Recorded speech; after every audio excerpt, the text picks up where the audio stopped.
Welcome to this open day event.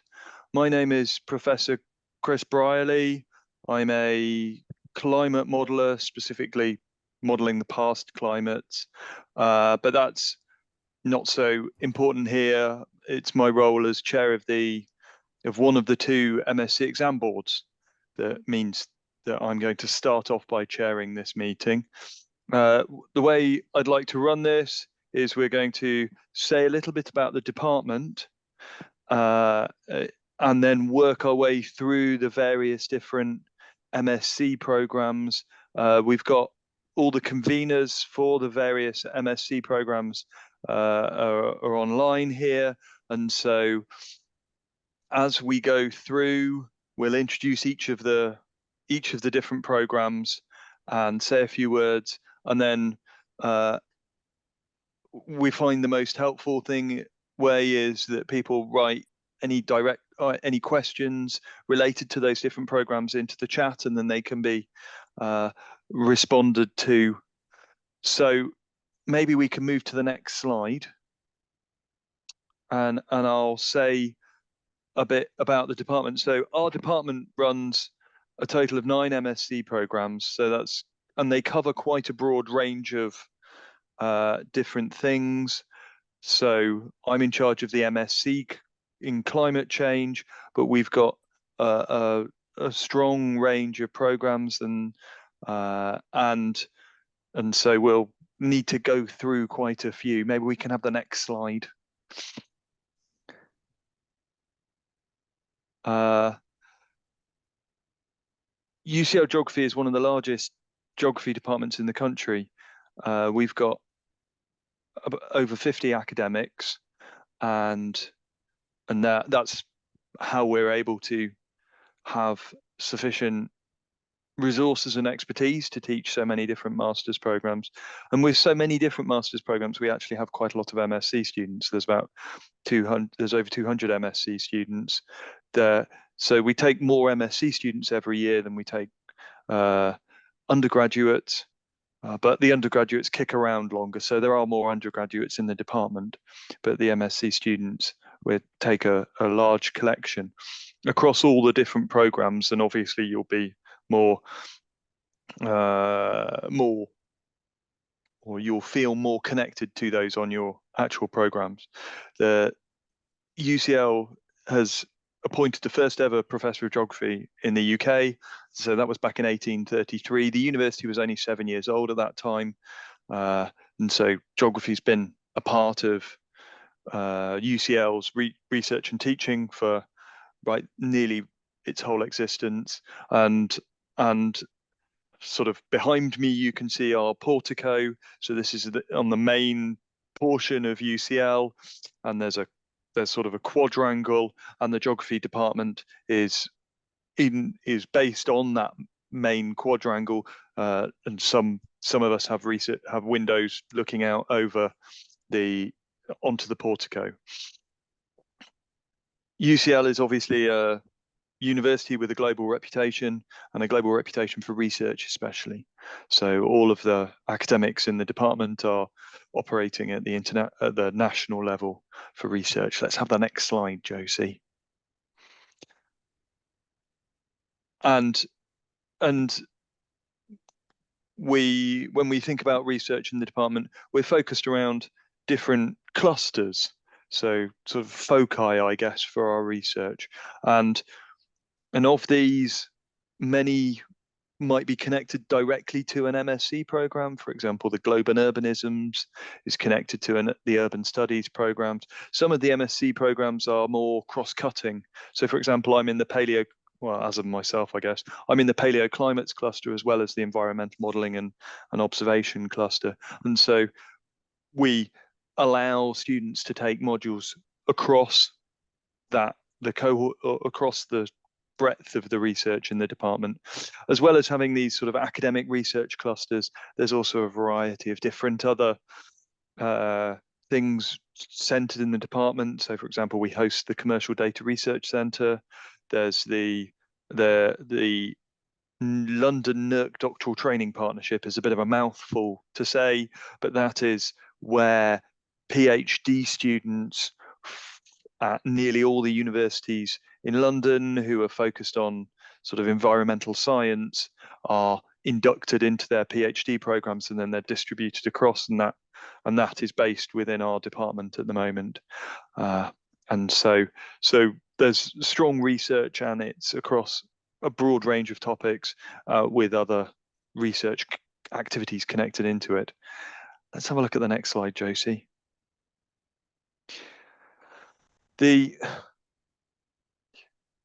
There's a strong commonality across all the MSc structures, and I guess for those of you who are not full versed in the UK system, an MSc program in the UK takes a full calendar year, and so we're expecting you to work right the way through the summer. There's a part-time option for all of our MSc programs, which splits that full year evenly over 2 years, and so there isn't an awful lot of flexibility in there. You're taking instead in term one, the full-term students will be taking 4 modules, and the part-time students will be taking 2 modules in their first year and then 2 modules in their second year. The dissertation needs to be so we've got 3 terms in the UK system. The first one from sort of September through to Christmas, and then the next one is we're in at the moment, so that's going from Christmas to Easter.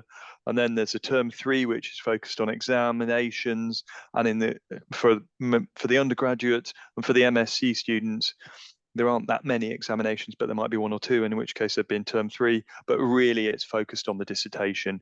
And then when the undergraduates leave the campus, and it's devoted solely to masters students, then really that's research time, and so we're spreading right the way across that full calendar year. There is the dissertation for part-time students obviously needs to be spread across the 2 years from just a pragmatic side of things. It can be tricky, but there's a fair bit of flexibility with that, and we will help you work out the best way to split up that dissertation. Okay, so we can look at the next slide now. And so I'll say a bit about my MSc. So as well as being in charge of the exam board, I am the convener for the MSc Climate Change program, and so this program's been going for about 12 years now, and I've been in charge of it for both as long as it's been around and for as long as I've been at UCL. The program is really focused on teaching the science of our changing climate, and its core is in the physical geography side of the department. And if you're familiar with the Intergovernmental Panel on Climate Change and its massive books, then we're looking at the physical science basis. It does obviously, climate change impacts right the way across society, and so it's going to combine some social science insights as well. There's a whole core module thinking about the other 2 chapters or volumes of the IPCC, so working group 2 and 3 on adaptation and mitigation. We're going to be I mentioned there's a paleoclimate research cluster, so that means that in this program we're going to be thinking about both what's happened in the past, what we're seeing in the present, and then thinking about modeling the future.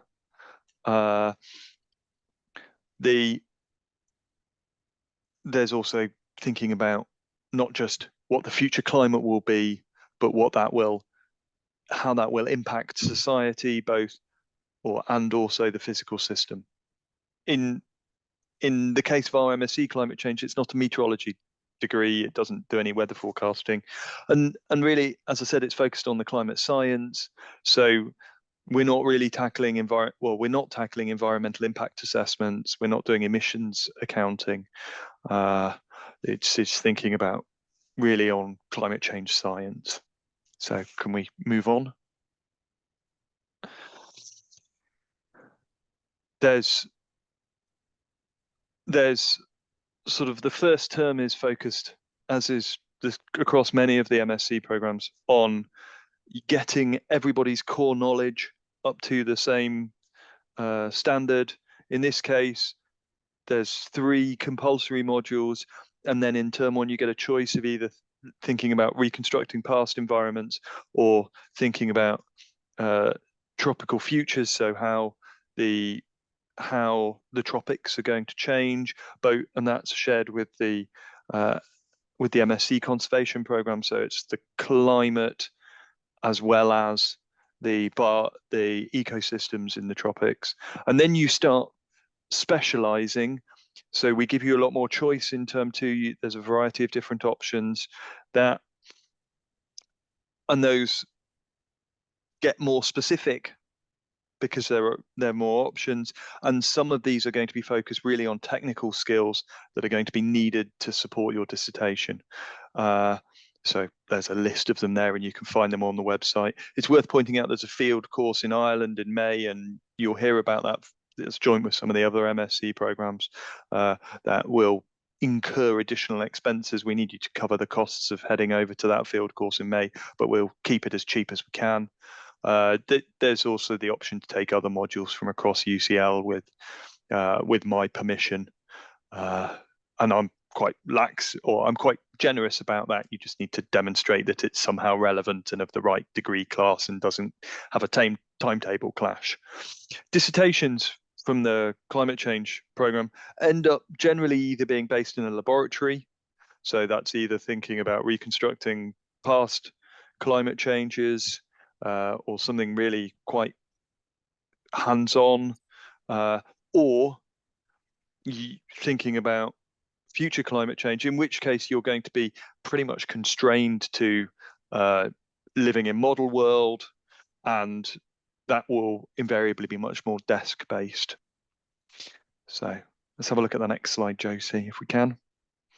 The students on this program come out with specialized knowledge of climate change and obviously very strong quantitative skills. There's going to be a focus on thinking about how to deal with climate projections and understanding those and interpreting those climate projections, and how we cope with climate change in the future. Roughly a third of the students on the program will head on to do a PhD. As I say, we've got a PhD program in the department, and there's a regular flow of students onto that. Not necessarily in the same year. It might be that people need to finish their dissertation before deciding that research is the right route for them and then applying the subsequent year. But there's certainly a strong flow through in the department. About 40%, so the majority, I guess, not the majority, but the largest component of our students are going to go into the commercial sector. At the moment, these are mainly consultancies, things like ESG, so environmental governance and sustainability teams in corporations. There's a burgeoning market of climate services, especially in London, because that's in London that's driven by the financial sector, where the banking regulation has required people to think about climate, and also and the same with the insurance and reinsurance industry. And there's a bunch of startups just sort of building a whole industrial sector around climate services. The other side, where students will head after graduation, is going to be into the civil service or NGOs, sort of thinking about, I guess, in effect, how best they can help tackle the climate emergency. So yeah, is that all my slides? Brilliant, it is. So I'm going to stay online and answer some questions. I'll now pass over to Carl, and I'll also let Jan Axmaku take over some of the chairing duties, but I'll briefly stay online and answer some questions. So Carl, if you could say a few words, that would be wonderful. Yeah, thank you loads, Chris. You can move on. Yeah, thank you so much. So yeah, we're a specialist program. It's the Aquatic Conservation, Ecology and Restoration program. We call ourselves ACES. So it's really looking at the aquatic conservation issues that we face, and it's really developing the science and looking at how we can solve these problems. So it's the science that underpins conservation and restoration of fresh and coastal waters. Students who do the course, we sort of specialize in giving you skills in how to do field work. Another really key thing is how you identify species, which we think is just so important, and they're skills that are being lost. So whether it's plants or invertebrates or fishes or whatever, we look to teach you how to identify things. How do we monitor and model systems to see how they're doing and see how they're going to change in the future? So things like hydrology, water chemistry, how those things are going to change. Paleoecology is a real specialist thing. How can we, by understanding the past, improve our ability to restore systems and know what to restore them to? So we're very much in that restoration ecology theme, and we address things like landscape scale conservation and restoration, and also things like rewilding, which is very in vogue at the moment and something we're really sort of keen on. So, and finally, the real sort of other key focus is understanding how aquatic conservation sits in a policy context. You know, what's going on in the aquatic conservation world, and also how you engage with stakeholders to enact good conservation. How do you actually make change? You have to engage with stakeholders, and we also include quite a lot of stuff on citizen science as well, which is also very much a big thing. Next one, please. So for all the MSc programs, you have core courses. We're the same. We share a lot of our core courses with MSc Conservation, who we work with closely. And so we do a field trip to the North Norfolk coast as part of the scientific basis course. That's scientific basis for freshwater and coastal conservation. And that's really, again, putting the sort of science into conservation. You know, what is going on? What are the issues that the aquatic environment faces? What habitats are being affected, and what species are being affected? And then in particular, how can we survey these species and habitats and understand how they're changing and what's going on? So it's really practical hands-on surveying, being out in the field, especially on that course. Coupled with that is environmental data acquisition and analysis.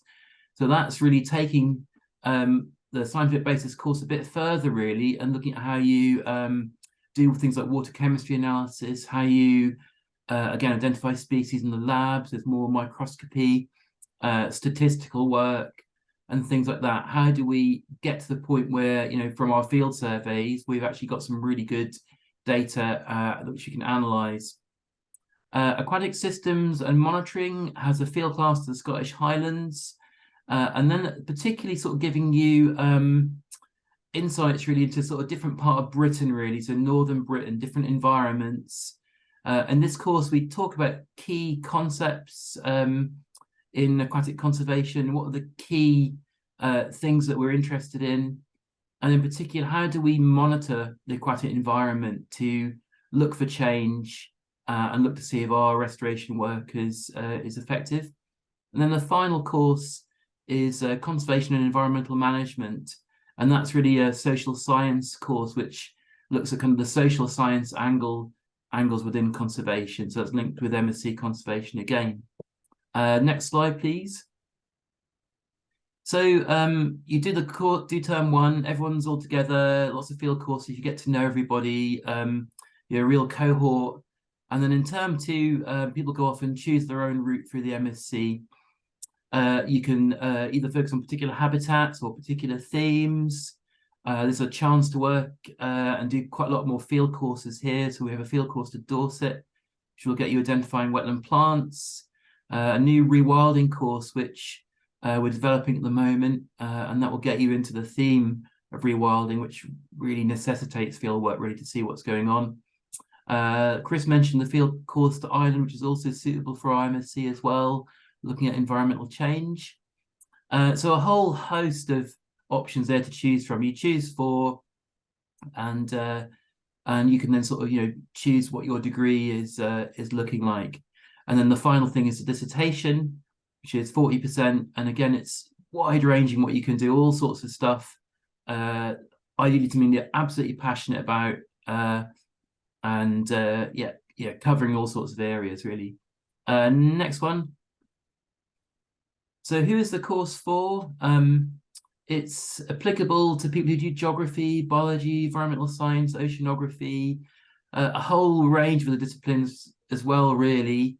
You know, but those are often the key ones. But the other thing to say, and it's the same across the other masters, we welcome people from other backgrounds, you know, diverse backgrounds, whether it's dentistry or forestry or people who've been doing business stuff, but they've really got a passion for this course. They might have done some volunteering or done some other work through their job that relates to it, and they want to change their career pathway.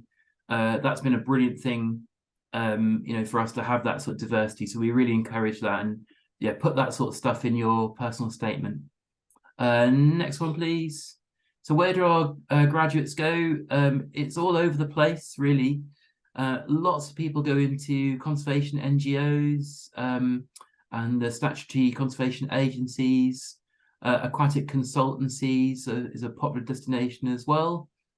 And around about 25% of our students go into further sort of research and PhD study. And 2 of our past students are current lecturers, so that shows that that's working.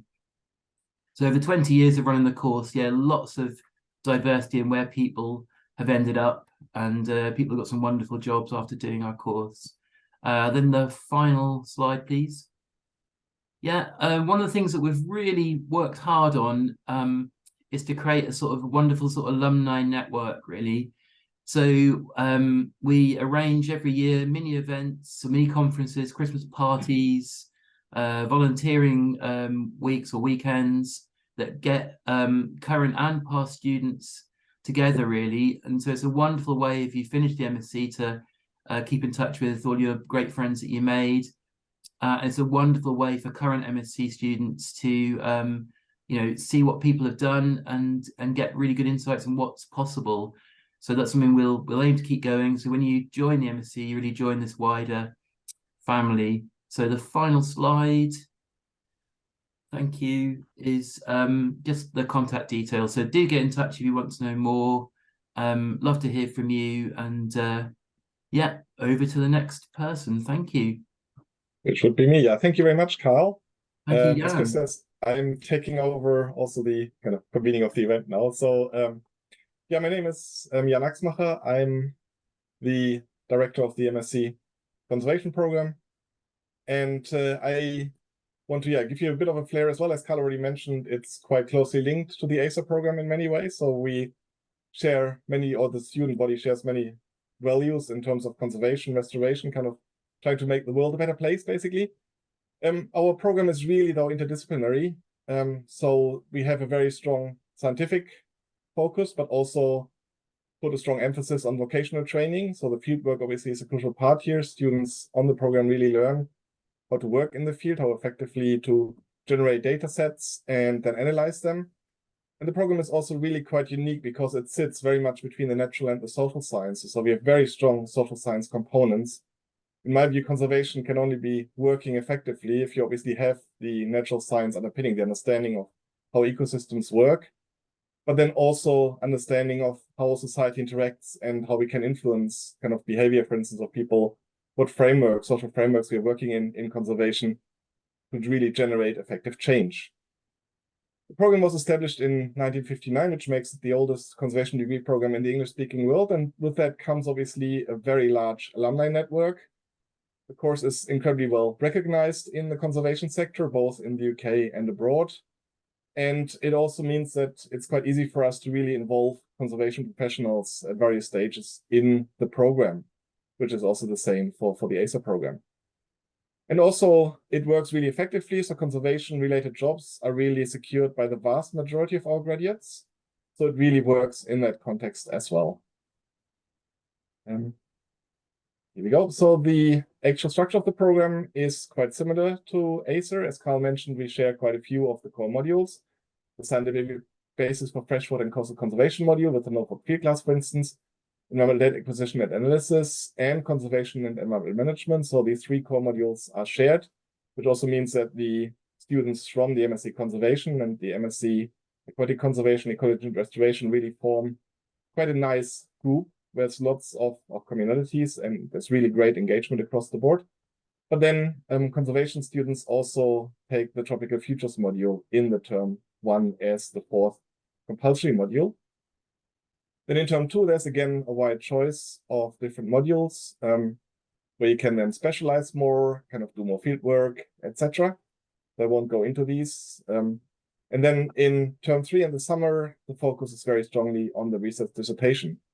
And for dissertation topics, it's really incredibly broad what we've been kind of seeing students do. Really exciting topics across both the natural science and the social sciences. I mean, anything with any conservation relevance really generally goes, from blonde hedgehogs of Albany to, I don't know, interviewing fishermen on kind of coastal areas about dolphin conservation, etc. So it's a really, really, really wide mix which students have engaged with.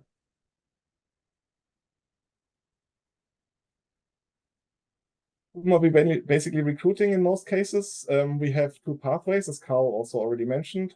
So either students have a relevant undergraduate degree, for instance, geography or biology or sciences or anything related to that field. Or a lot of our students actually come through relevant experience, either gained through volunteering, quite substantial levels, or working in the sector. And that is then completely irrespective of what students have done in the past. So we have students with a pottery background, we had students with a law background, etc., and they all very successfully engaged with the MSc Conservation. And that diversity of background, I think about a third of our students have kind of come through the relevant experience pathway. That really generates a really diverse kind of set of students, which is great fun to teach and also generally to engage with. And it really builds a very exciting cohort. Jobs destination, research academia is quite a popular pathway. Then a lot of our graduates also join NGOs or start up NGOs. So we have NGOs being led by conservation graduates. And some of the students also go in environmental consultancies and conservation agencies and governmental organizations. For instance, the current head of Natural England, Tony Juniper, is a graduate from our MSc program. Also the head of the, what were they called? Anyway, don't worry. So basically, another pathway is teaching and education. So adult education is a key aspect as well. Lots of our graduates engage with that. And then finally, zoos and museums, for instance, the Natural History Museum and the London Zoo are key destinations for our graduates as well. Basically reflects the diversity of the conservation sector. If you want to get in contact, please do email either me or the geography office. And yeah, I'm looking forward to hearing from you and hopefully to seeing some of you in September. Thank you very much. With that, I think we head over to, Matt Disney is unfortunately not available on sabbatical, so I think Professor John French will explain a little bit about the MSc remote sensing and environmental mapping. So over to you, John. Hi, so I'm John French. I'm standing in for Matt Disney. If we just have the next, here we get the image. Yeah. So okay. So remote sensing and environmental mapping at UCL.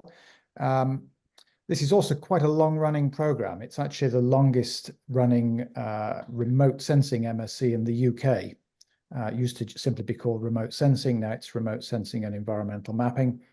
So we have a very, very long history of doing remote sensing-based research in the department, and a lot of depth in this. And like the other programs, this is structured around some core modules that focus on the fundamentals and then a range of options. And the core modules here really give you generic transferable skills in core aspects of remote sensing, including the fundamental physical principles, the science and the physics behind the sensors, and as well as data analytical methods, including coding. And you'll be part of quite a vibrant and wide-ranging group of master's students. There's quite a bit of commonality between the different programs. So remote sensing and environmental mapping is quite closely aligned with the environmental modeling program that I'll talk about a bit later.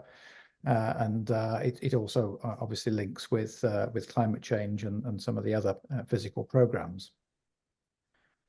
Next, please. So what will you study? Well, the term 1 involves 4 core modules. And these get everyone up to speed in the basics. So they include numerical and analytical methods, physical principles of remote sensing, and geospatial methods, and also a scientific computing module. And this is shared with the Models and Environmental Science program. And this teaches you how to code in Python. Some of you may have done Python or other computer language coding before, but here we really teach you how to code in a way that allows you to build models, but also build automated workflows for particularly using commonly available geospatial libraries for Earth observation data processing and analysis. And then in term 2, you've got a wide range of options. These can be taken from core choices within geography, covering topics such as climate modeling, cartography and GIS, surface water modeling, terrestrial carbon, sensors and location, and so forth. And in the remote sensing group, there's quite a big emphasis on remote sensing of vegetation. And the rotating image here, the bit of eye candy, is a bit of laser scanning analysis of a couple of trees. And there's quite a bit of work doing ground-based remote sensing of vegetation, and particularly tree structure. In term 3, you have the research-led dissertation. So topics here can be proposed by staff or led by students. Some of them involve external partners. They are supervised, but the work is supposed to be independent. So it really builds your independent research skills. Next, please. And I think there's another graphic here, if we just build that. Thank you. So who is it for? Well, anyone interested in remote sensing and environmental mapping, in the sense of how we can use satellite, aircraft, UAV, and also ground-based sensors to measure, map, and model and understand our world. And as these graphics show, we can see and learn a lot about the world around us, particularly using new generation technologies, particularly various forms of laser range finding or LiDAR. We accept students from quite a wide range of backgrounds, obviously geography and other geosciences, but also physics, maths, forestry, particularly given the strong interest in vegetation remote sensing, as well as environmental management, environmental economics. In terms of the kind of prerequisites, we expect a reasonable quantitative background, broadly equivalent to high school or A-level maths, but you are brought up to speed with the required maths during the core modules, particularly the numerical and analytical methods, which is co-taught with engineering. Next, please. In terms of graduate destinations, well, these are many and varied, given the long history of the degree. We have strong links with some of the big space agencies, so NASA, particularly European Space Agency. So some students go on to find employment there. Software development, government agencies, finance and data analysis, and including small commercial geospatial startups as well. And quite a significant proportion go on to research degrees, to PhDs, and then to academia. So if we look around the kind of prominent remote sensing scientists in the UK, quite a lot of them, quite a high proportion, have originally been through the UCL remote sensing program. And if you want to find out more, then Matt Disney is the usual contact for this program. But if you have questions about applications or logistics, then make direct contact with the geography office at the email given here. Okay, thank you. Great, thank you very much, John. So we are heading straight over to the MSc in Social and Geographic Data Science. So Dr. Stephen Lowe will introduce that module, this program. So yeah, over to you, Stephen. Thank you, Jan. Welcome, everyone. My name is Stephen. I'm a lecturer and convener for the Social and Geographic Data Science Master's course.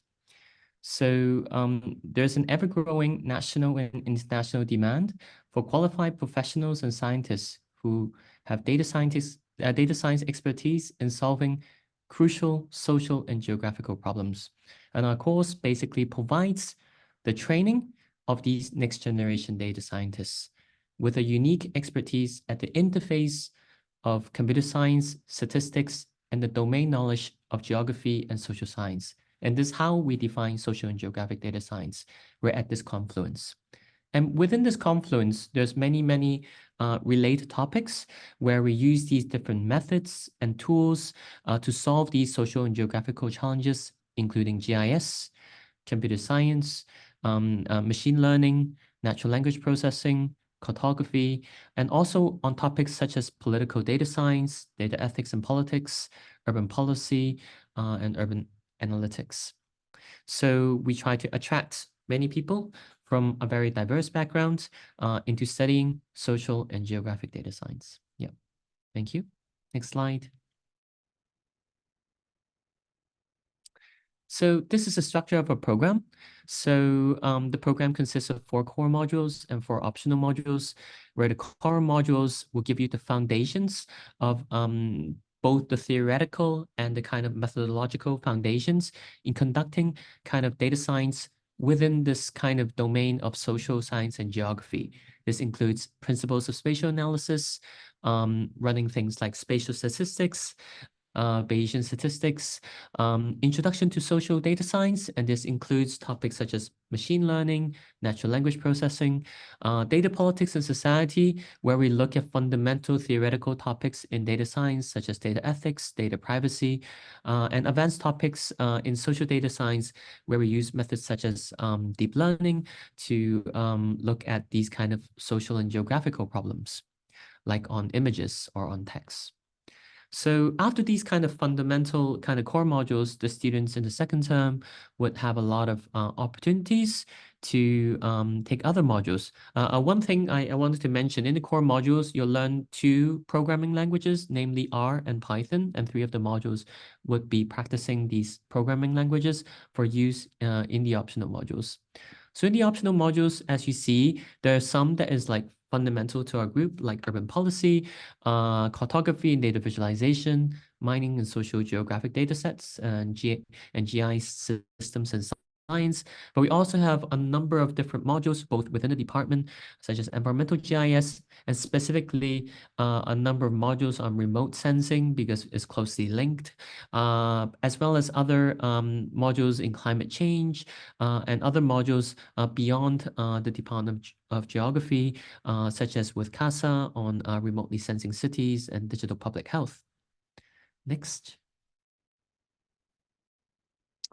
So who is this program for?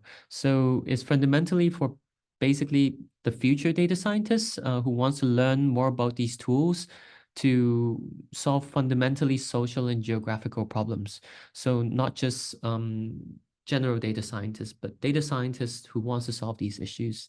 May that be planting trees in Chicago using a combination of machine vision and geographic weighted regression, identifying neighborhoods using like natural language processing or street network analysis, or associating walkability indicators to like social and health outcomes like body mass index for planning healthier cities.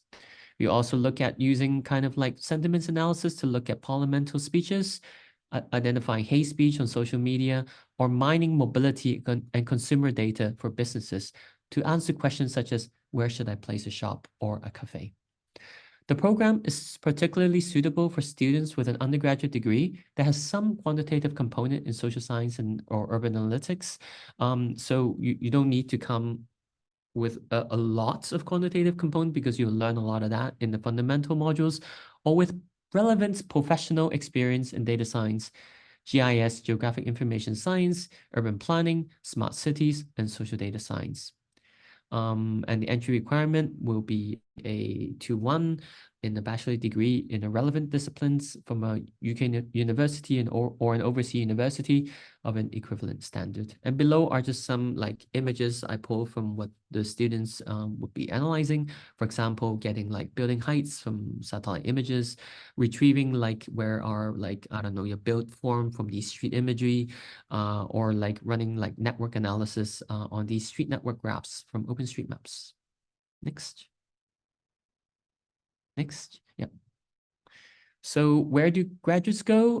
What do graduates do afterwards? So there's a national and international need for data scientists, as you probably know, is a very popular term nowadays. And these graphs on the right just shows you the popularity and is it seems to be with more data, this is only gonna, the demand will only increase.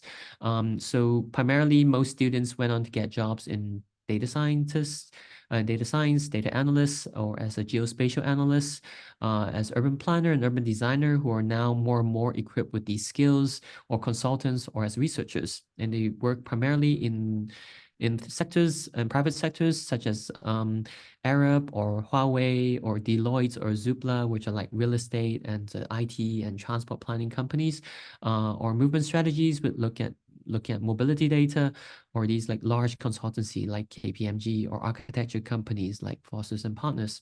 Some also go into the public sector, like the local authorities, like kind of like improving and upskilling local authorities is where some of the students went.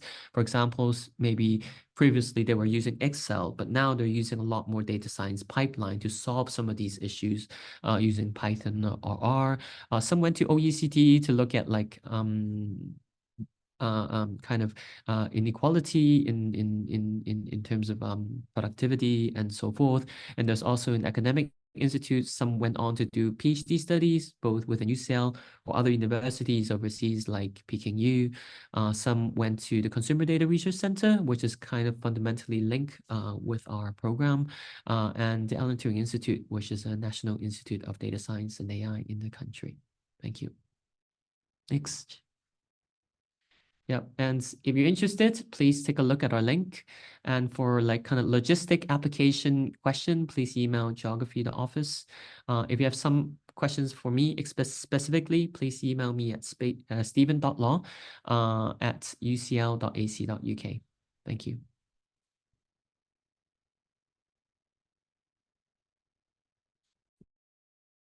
Great, thank you very much, Stephen. So we are now coming to the last kind of physical geography program before we again head over to EPS and the other kind of more human geography programs. So John, over to you again. Right, hi again. So environmental modeling is my program.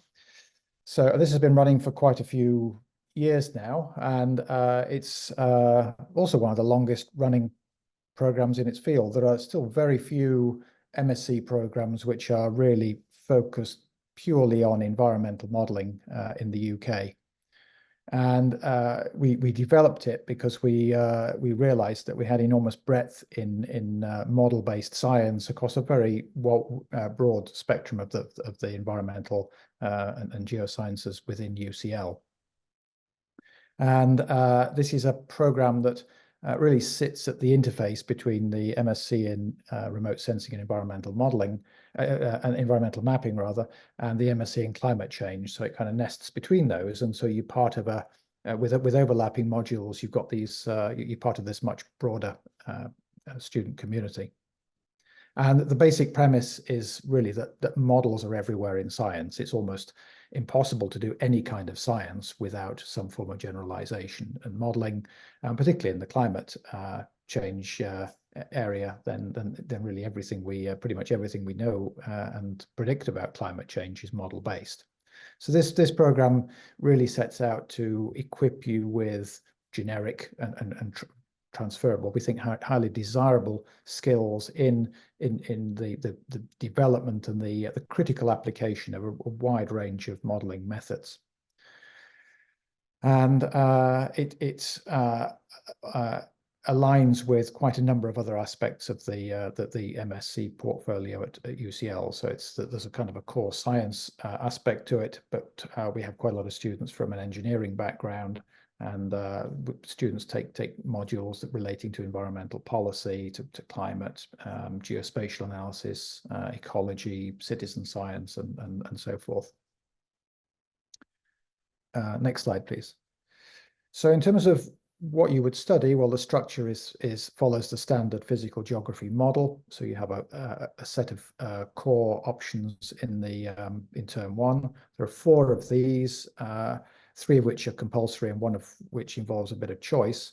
So there are core modules in the role of modeling in environmental science that really gets you up to speed on what models are and the reasons we build them and how we use them.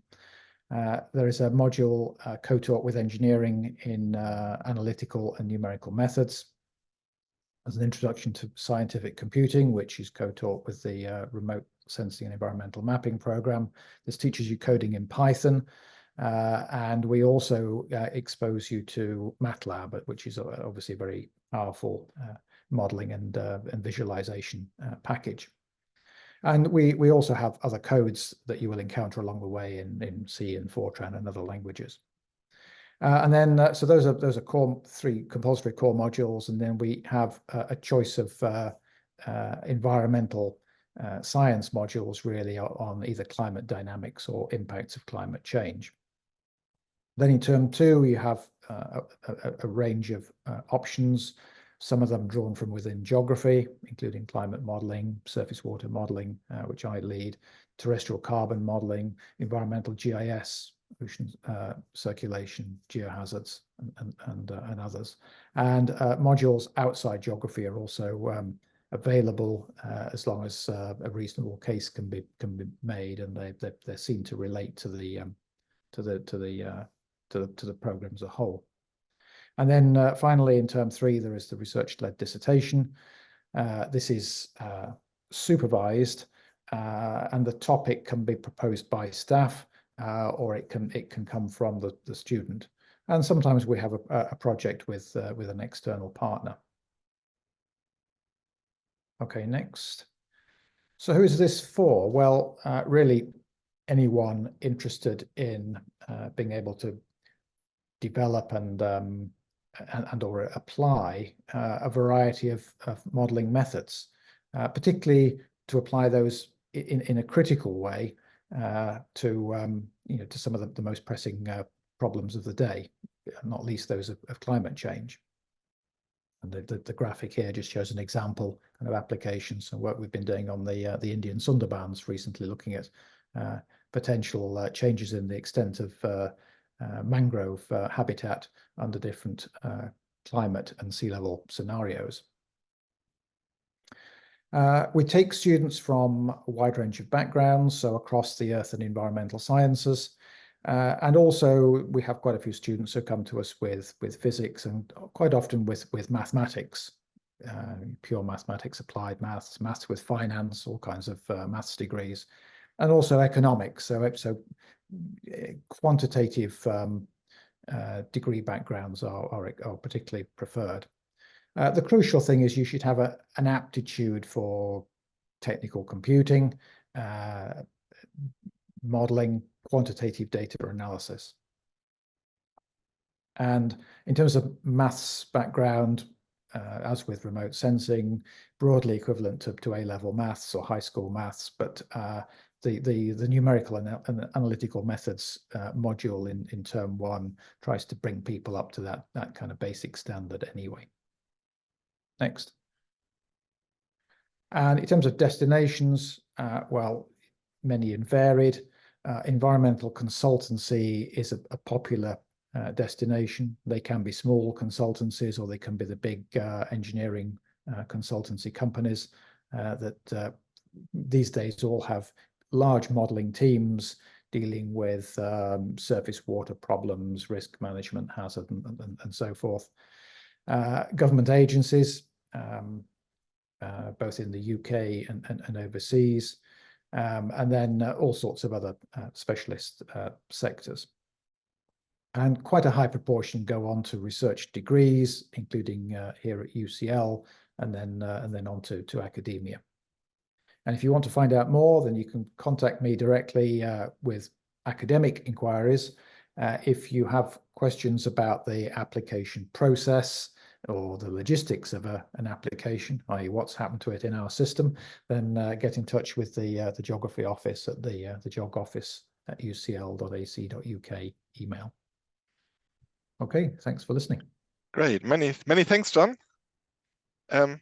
Okay, so I think we are now heading over to Esther Kovac, who will introduce the MSc Environment, Politics and Society. So over to you, Esther. Thanks a lot, Jan. Hi, everyone. I'm the convener for EPS, and I have been for the past 2 years or so. And I'm very happy to give you an outline of our program today. We kind of compose the biggest MSc cohort in the Department of Geography. Every year, if you join us, you'll be one in a classroom of around 50 to 60 students. And we are a very, very dynamic group within EPS in terms of a student body as well as a research base. And the degree itself is very, very interdisciplinary, and it provides for the opportunity to study environmental politics and environment study relations and the sorts of politics that can evolve out of those relationships at multiple scales. A large cohort of staff contribute to our degree, and so this allows us to actually take a very broad interpretation and approach to studying the environment, which I think is an enormous strength and a really unique point to this program. So while we study the environment and nature and the history of definitions around these terms, the program also enables you to focus and select on specific sectors as per your interests, be that in conservation and biodiversity, or in water, or in waste and sanitation, or in urbanization, development. The list is rather endless. So while broad, there is also always the opportunity to be more focused.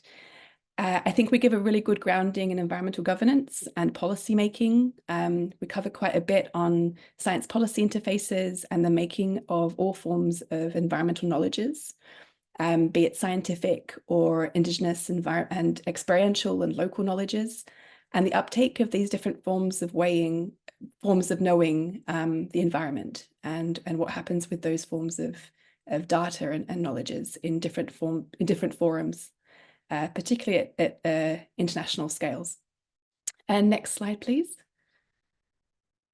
The way we go about this is quite similar in structure, obviously, to other MSc programs that you've heard in this session. We have 4 core modules that are split over 2 terms. So you will cover 3 of these core modules in term 1, and the Environment, Politics and Practice core module in term 2. And term 3 is spent entirely on developing research skills as you undertake a research dissertation. Another strength of this course, I would say, is the creative approach we are developing with regards to assessment. We're really trying to go beyond simply writing skills and essays. And so you will encounter a range of assessment asks, from putting together scrapbooks to making podcasts and videos and things as part of the assessment in different modules. Next slide. Who are we looking for? First of all, I would say that we're looking for anyone with a commitment to better understanding the environmental conflicts and issues that make up our world today. I don't think there is a more pressing or timely time to be engaging with and studying these topics. In terms of formalities, we are after candidates with quite strong backgrounds in terms of undergraduate degrees. So we do look for degrees of 65 and over in terms of undergraduate degree. If you don't have this, then yes, we will still consider your application, especially if you have relevant work experience. And I will emphasize that I really do read a vast quantity of personal statements every year. And so that personal statement as part of your application is very important for communicating why it is that you would like to do EPS. It is a very competitive program in terms of the numbers of applicants we receive. And so giving us a better understanding of your goals with the EPS program and where you're coming from and what your expectations are with the degree really help us determine your application. Next slide. Where do our graduates go? Around a third of our graduates go on to further study, which typically means either another MSc program that is more focused on a particular research area or onto a PhD program. And then 2/3 of our graduates go into the job market straight after leaving the degree. Where graduates tend to go is enormously varied, as you can imagine, and know how broad the environmental sector is in terms of its spectrum. The typical institutions where students go tend to be for civil services, either in the UK or back in their home countries, charities, environmental NGOs, policy and research think tanks. I would say that the sky is the limit in terms of your aspirations, in terms of what this degree can help you step towards. If you have any more program-specific information, requests or questions, then don't hesitate to contact me at my email address that's just up there on the screen. For logistics and application-related questions, then please contact the Geography Office email there. Thank you. Great, many thanks, Esther. So yeah, let's head on to the next MSc program, which is the MSc Urban Study, which will be introduced by Andrew Harris. So Andrew, over to you. Thank you, Jan, and thank you everyone for joining us today and for your interest in studying at UCL. So my name's Andrew Harris. I'm an urban geographer. I'm the convener of the MSc Urban Studies program. I've convened it since 2011 and been involved since we launched in 2008.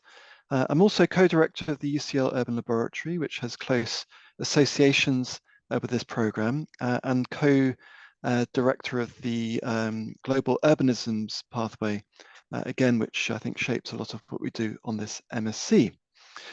So why should you study this particular urban MSc? Well, I think we've certainly in the 15 or so years we've been running, very much set on a sort of agenda for distinctive engagement with the study of cities and urban life. I think our starting point in many respects is that actually we can't research and seek to understand and intervene with cities unless we adopt a explicitly interdisciplinary approach. So this, I think, very much informs the sort of teaching that we offer. So you'll be taught by geographers like myself, but many others across UCL, because UCL is lucky, I think, to be one of the institutions, really not only in the UK, but internationally, with the most urban expertise across all sorts of different sorts of fields. And that's something we very much seek to harness, something that's very much part of the agenda of the UCL Urban Laboratory. And indeed, it's part of the range of sorts of students that we are able to recruit. I think another feature of what we do is the broad international reach. Certainly, again, a sort of key understanding of our engagement with cities is we need to bring in ideas, experiences from cities from all around the world to learn maybe from places that historically perhaps haven't necessarily featured directly or explicitly in the way that urban theory and understanding is pursued. I think also we're very good at getting our students to ask some careful and critical questions, making sure that actually they are directly engaged with all sorts of pressing issues that shape cities today, whether that's questions around urban regeneration, gentrification, environmental change, migration, all sorts of important issues that we seek to tackle directly. I think another important feature of our program, indeed like many other of the MSCs we have, is just the fascinating range of students we have in each cohort. And you get a flavor, I think, of some of the ways that different cohorts have described themselves in the word cloud that you can see on the screen at the moment. Next slide, please, Josie. So here are a collage of different images from the program, and what these show are the way that we very much seek to take advantage of the fact that this is an urban studies program in London, and that makes a huge difference. You know, exploring cities in the middle of a major complicated metropolis. And so a lot of our teaching seeks to get us out of the classroom and explore London, use it very much as the basis for our learning. Along the edge of that slide, you can also see some of the kind of collage making our students have been developing in some of the recent sessions. So also seek to pursue, I think, more sort of creative ways of engaging and exploring cities and urban life. Next slide. So hopefully you're getting a sense of the way that these MSc programs are organized, and the MSc Urban Studies is of course similar. We have 3 core modules, 2 in the first term. These provide really a sort of foundational engagement with a wide range of different ways of thinking about and understanding cities. We have a research methods module that certainly if you don't have a background in social sciences, we'd like you to take. And I think, again, another real sort of strength of this program is the variety of optional modules that we allow you to take. There's all sorts of different exciting modules that run through UCL Geography, but most of our students take modules from outside of the department, particularly in planning, but also in anthropology, in architecture, really all parts of UCL that have some urban specialisms. And just quickly to note a core module in term 2, which I think is a particularly exciting one, where we bring practitioners in from outside of UCL to explore the way that certain ideas in urban studies actually work in practice. And this involves actually group-based projects and all sorts of exciting experimental creative forms of work. So it's certainly beyond the kind of standard essay that we rely on in many other modules. So yeah, if we could have the next slide, please. So yes, as with the previous MSc, a wide variety of different sorts of programs that different sorts of jobs and career paths that our students go on to, and I've put together a flavour of the variety on the slide in front of you. As with many programs, we have a good significant chunk of students that go on to do further research, particularly PhDs, and I think that's very much speaks to the intellectual ambitions of our program. We also have a good chunk of students that are part-time students who will return to pursue their existing career, hopefully with new and renewed ideas and enthusiasms. But yeah, students go on to do all sorts of exciting things, whether it's working in public sector, working for think tanks, charities, training as lawyers, property developers, you name it. Okay, can I have the last slide? I think it is. So just quickly to mention what we're looking for in applications. Again, we are keen to recruit students that clearly have a strong academic record. That's important, particularly I think given the challenges of a explicitly interdisciplinary program such as this. But also we're looking for students that just can show and demonstrate their enthusiasm for engaging with cities in all their manifest different forms. So do please convey that in your personal statement. We're not necessarily looking for students from particular sorts of disciplinary routes, and we're keen to have a wide variety of people with different sorts of experiences, different sorts of trainings and skills. I think that really adds to what the program offers. I'm very, very happy to answer any questions via email. I'm also very happy to have one-to-one Teams chats or Zoom chats, or to meet in person if you're in London. So do get in touch. Do have a look at the website, which is hosted by the UCL Urban Laboratory. So have a look at what they do as well. Thank you very much. Thank you very much, Andrew. Okay, so now let's move to the MSc Global Migration, which is introduced by Professor Joe Waters. So Joe, over to you. Hi, thank you, Jan. Hello, everybody. I think I'm last, or last but not least. Yeah, my name is Johanna Waters. I'm Professor of Human Geography and also co-director of the Migration Research Unit. And I'll just give you a very brief overview of the MSc in Global Migration. Why might you be interested in it? Apart from the fact it's a very interesting program, we cover a lot of really, really pressing, important topics for understanding the contemporary world. It's it's designed as an interfaculty, interdisciplinary program. So although it's housed in geography, and there are several geographers involved in teaching on the program and convening modules on the program, the teaching happens across UCL. So we draw on expertise from international experts in migration from different departments, and we're very, I guess, privileged to be able to do that.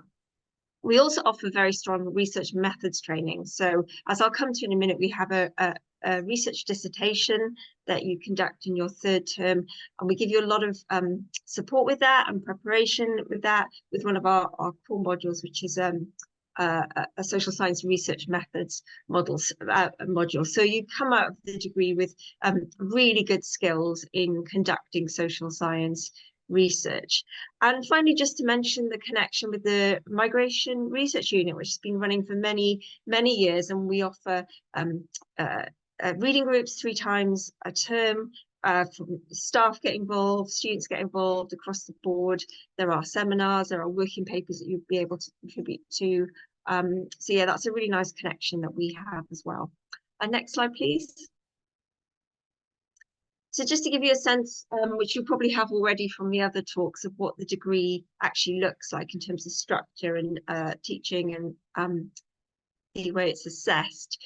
So there are modules. These are usually worth 15 credits. It will add up to 180. 3 compulsory modules in this program, and the research dissertation is also compulsory, and that's submitted a year later, basically in early September. There's also optional modules that you can take in term 1 and term 2, or if you really want to, in term 3, and these can be a few of those are within the geography department, but actually a lot of optional modules are taken from outside geography. Most of these are discussion-based seminars, so there are some readings attached to each of the seminars that you read in advance, and then the lecturer might give a short overview, brief lecture on the topic, and then discussion will ensue. That's the way that most of these modules are set up. And the assessments vary across different modules, but again, the majority of assessments are essays. So you'll be really working on your essay writing skills during this course. Next slide, please. You're probably used to this from the other presenters. Yeah, we're looking for the equivalent of a 2-1 or above. We're looking for an undergraduate degree in a related discipline, human geography, sociology, politics, history, and so on and so on. But there is some flexibility there, so I will read people's applications and see whether we do think that you will benefit from doing this degree, and of course that we will benefit from having you on this degree. English is obviously really important because everything's conducted in English and everything is assessed in English. And I think it was Esther that mentioned, and Andrew as well, that the personal statement's actually quite important. So I do read personal statements. I think it's spend a bit of time, if you're thinking of applying to this course, explaining why the program appeals to you, why you think you benefit from it, why you want to come to UCL, and so on and so on. Just makes it clear to us why you'd be a good fit for this program. Next slide, please. Yeah, it's very hard to give a comprehensive list of all the different jobs that our graduates do, because they are very, very wide ranging, but some that I thought you might be interested in hearing about: journalism, migrant advocacy. Several students work in civil service, or previous students work in civil service or government related posts, research jobs, charities, particularly relating to migration, the International Organization for Migration, UNHCR, consultancy work, and of course we do encourage students that are interested in doing this to pursue a PhD as well, and usually every year at least one student will go on and do a PhD. Next slide, please. So yeah, if you want to learn more about this program, please get in touch with me. There's my email address there. If it's something about the kind of more, I guess, administrative side of applying, maybe get in touch with the geography office. But I'm always very happy to answer questions that you might have on this program. Thank you very much. Great, thank you so much, Jo. And thank you everybody for presenting here and for the kind of our potential future students for joining us as well in this event. And I hope we could answer most of your questions, but if there are some remaining questions, please do get in contact with us, email us directly. We are very, very happy to answer any questions you might have. And yeah, are there any very final last questions? Just looking at our addresses have just been posted again into the chat. And otherwise, have a lovely evening and hopefully see many of you at UCL this September. Thank you.